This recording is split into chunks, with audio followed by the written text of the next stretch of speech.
रत्नागिरी ते नागपूर या नॅशनल हायवेवर भोसे तालुका मिरज गावच्या हद्दीत स्विफ्ट कार आणि मोटरसायकल यांच्या समोरासमोर झालेल्या धडकेत दोघेजण जखमी झालेत। मोटरसायकलवरील चालक यांनी उलट दिशेने जात असताना समोरून येणाऱ्या स्विफ्ट कारला जोरात धडक मारल्यामुळे सदरची घटना काल मंगळवारी घडलेली आहे। या अपघाताची नोंद मिरज ग्रामीण पोलीस ठाण्यात झालेली आहे।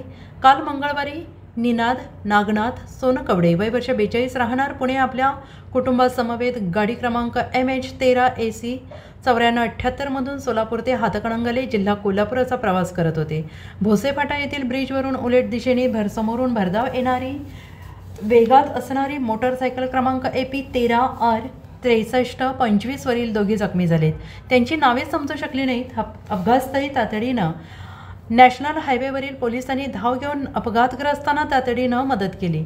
जखमींना मिरज येथील शासकीय रुग्णालयात उपचारासाठी दाखल करण्यात आले आहे।